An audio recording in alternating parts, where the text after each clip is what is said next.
जय हिंद। देखिए, आपको कोशिका यानी सेल चैप्टर कंप्लीट पढ़ा दिए हैं। अब समझते हैं हम लोग उत्तक यानी टिश्यू किसे कहते हैं।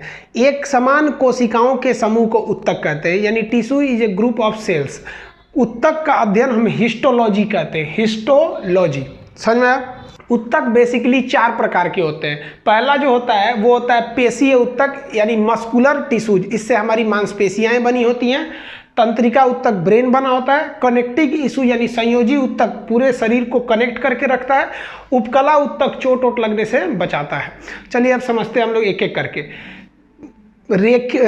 पेशीय उत्तक यानी मस्कुलर टिश्यू से हमारी मांसपेशियां बनी होती हैं। ये मांसपेशी शरीर को रक्षा देने का काम करती है। मोटे लोगों को चोट कम लगता है, पतले लोगों को सीधे हड्डी पे चोट लग जाएगा। अब ये मांसपेशी 3 प्रकार की होती है। एक होती है रेखीय मांसपेशियां, इसे हम लोग हिंदी में ऐच्छिक मांसपेशी भी कहते हैं, क्योंकि ये हमारी इच्छा अनुसार चलती है, इसलिए इसे इंग्लिश में वॉलेंट्री मसल्स कहते हैं। इंग्लिश में वॉलेंट्री मसल्स, ऐच्छिक मांसपेशियां या रेखीय मांसपेशियां। इस मांसपेशी की एक विशेषता भी है तो एक खराबी भी है। विशेषता ये कि यह हड्डी से जुड़ी होती है और हमारी इच्छा अनुसार काम करती है। जैसे हाथ पैर, ये सब की मांसपेशी है, ये इच्छा अनुसार काम करती है।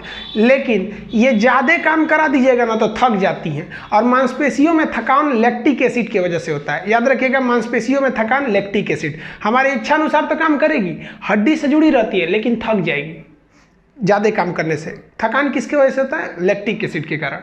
अब ये समझते हैं अरेखीय मांसपेशियाँ। ये मांसपेशियाँ जो होती हैं ये हमारी इच्छा अनुसार काम नहीं करती है, अतः इन्हें अनऐच्छिक मांसपेशियाँ कहते हैं। अनऐच्छिक मांसपेशियाँ हड्डी से जुड़ी नहीं रहती हैं, जिस वजह से हमारी इच्छा अनुसार काम नहीं करता है। जैसे हमारा किडनी है, हमारा लीवर है, हमारा पेट है, हमारी आंतें हैं, ये हड्डी से नहीं जुड़ी हैं। ये हमारी इच्छा अनुसार काम नहीं करता है। जैसे मान लीजिए आप खाना खा लिए और आप कहेंगे कि नहीं, इसको तुम रात 9 बजे के बाद पचाना, मानेगा वो, तुरंत पचा देगा। तो वो हमारी इच्छा अनुसार काम नहीं करती है।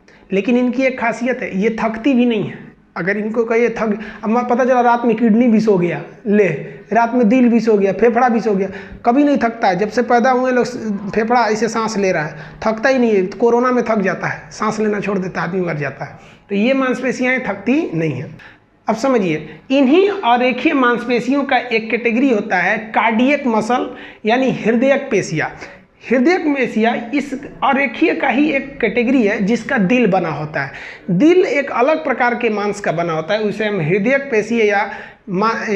पेशी या कार्डियक मसल कहते हैं। इन तीनों प्रकार की मसल को मिला देते हैं तो बनता है पेशीय उत्तक, जो उत्तक का एक प्रकार है। दूसरा प्रकार समझते हैं तंत्रिका उत्तक यानी न्यूरॉन टिश्यू। इससे हमारा ब्रेन बना होता है। न्यूरॉन टिश्यू से हमारा ब्रेन बना होता है और ये ब्रेन में होते हैं सब। अगला जो होता है संयोजी उत्तक। संयोजी उत्तक को हम कहते हैं कनेक्टिंग टिश्यू। ये पूरे शरीर को कनेक्ट करके रखे हुए हैं, आपस में जोड़ के रखे हुए हैं। तो जैसे देखिए, आपस में जोड़ने का काम कौन करता है? ब्लड। और यहीं से ज़्यादा क्वेश्चन पूछता है इनमें से कौन सा संयोजी उत्तक है? तो रक्त। पूरी शरीर को ब्लड जोड़ के रखा है। उसी ब्लड में एक अलग सा पीले रंग का पदार्थ होता है जिसे लासिका या लिम्फ कहते हैं। लासिका या लिम्फ दोनों ब्लड के साथ ही रहते हैं। अब इसी संयोजी उत्तक यानी कनेक्टिव टिश्यू में आता है आपका बोन यानी हड्डी, और नरम हड्डी को हम क्या कहते हैं? कार्टिलेज यानी उपास्थि से अस्थि कहते हैं। यानी पूरी शरीर को जोड़ने वाला काम ग्रुप में याद रखेंगे। ब्लड, उसके साथ कौन हो जाएगा? लिम्फ। बोन, उसके साथ क्या हो जाएगा? कार्टिलेज।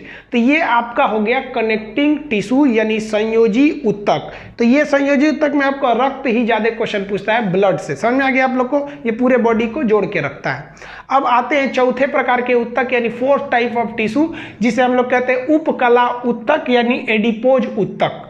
ये बहुत इंपॉर्टेंट है, समझिए इसके बारे में। उपकला उत्तक यानी एडिपोज उत्तक जो होते हैं ये वसा के बने होते हैं। इनमें चर्बी यानी वसा, फैट होता है। ये वसा हमें सुंदरता प्रदान करता है। जिनमें वसा होता है ना, वो मोटे ताजे दिखते हैं, गाल फूला फूला दिखता है। और वही वसा कम रहेगा तो ढचकल पचकल टेढ़ टाढ़ हो जाएंगे। तो सुंदरता प्रदान करता है, चोट लगने से बचाता है। देखेंगे जिम उम जाइएगा तो पूरे छाती पे मांस भर जाता है, ये मांस भर जाता है, मारिएगा तो चोट ऊपरे रह जाएगा। और हमारे तरह दुबला पतला आदमी को मारेंगे सीधे तो दिल पे चोट लग जाएगा, फेफड़ा पे लग जाएगा।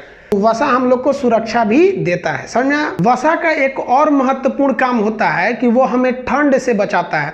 देखिएगा, जिसमें वसा ज़्यादा रहेगा उसको ठंडा कम लगता है, तो यानी मोटे चीज़ में ठंडा कम लगता है। अब महिलाओं में जो पुरुषों के तुलना में 20% वसा यानी फैट ज़्यादा होता है, 20% वसा उनमें ज़्यादा होता है, इसलिए महिलाओं को ठंड कम लगता है पुरुषों की तुलना में। आप देखिएगा ठंड के दिन में शादी ब्याह में देखिएगा पुरुष पूरा दुनिया भर का मफलर लपेट रहेगा, कोट पहने रहेगा, तभी इसी से कांपेगा। और उसी की पत्नी को देखिएगा ना, महिला को एगो साड़ी पहन लेगी और उसी में झमकाएगी और पिछवा ना इसे काट लेगी, इतना बड़का लगेगा एयरपोर्ट है पूरा, उसको ठंडा नहीं लगेगा। और थोड़ा आप निकलिए तो वैसे ही ठंडी के दिन में मार देगा, वहीं गिर जाइएगा। तो ये वसा का बहुत महत्वपूर्ण काम है। ये वसा कहाँ रहता है? उपकला उत्तक में रहता है। तो एक वसा का काम समझ गए। ऊंट का जो कुबड़ होता है ना, कुबड़, तो लोग कहते हैं उसमें पानी भरा रहता है, पानी नहीं रहता है। ऊंट के कुबड़ में वसा रहता है। ऊंट के कुबड़ में क्या हो जाता है? वसा। आदमी का जो पेट होता है, पेट, ये पेट जो होता है इसमें खाना थोड़ी भरा रहता है, वसा भर जाता है। देखिए जिसका तोन निकल जाता है उनमें क्या होता है? वसा भर जाता है। मेरा भी निकल रहा है थोड़ा थोड़ा। तो देखिएगा जिनका पेट निकला है ना, वो बेचारे 10 दिन से भी भूखे रहेंगे ना तो उनका पेट निकला ही रहेगा, क्योंकि उनमें क्या भर जाता है? वसा भर जाता है। हमारे चमड़ा के ठीक नीचे उपकला उत्तक यानी एडिपोज उत्तक, इसे इपिथेलियल भी कहते हैं, ये पाया जाता है। जब आदमी बूढ़ा होता है तो ये उपकला उत्तक घट जाता है। तो चमड़े के नीचे से उपकला उत्तक खत्म हो जाने से वसा की कमी हो जाती है और ये चमड़े झुर्री पड़ जाते हैं। तो बुढ़ापे में जो झुर्रियाँ पड़ती हैं वो उपकला उत्तक के घटने से वसा घट जाता है और चेहरे पे क्या पड़ जाती हैं? झुर्रियाँ पड़ जाती हैं। तो आप उत्तक के चारों प्रकार समझ गए। पेशीय उत्तक की मांसपेशियाँ बनी होती हैं, तंत्रिका उत्तक का ब्रेन बना होता है, संयोजी उत्तक ब्लड, उसके साथ लिम्फ, बोन, उसके साथ कार्टिलेज, और उपकला उत्तक की वसा। वसा के काम क्या क्या थे हम समझा दिए आपको। आप इसका एक स्क्रीनशॉट लीजिए, फिर नेक्स्ट वीडियो में हम आगे के चैप्टर को समझेंगे।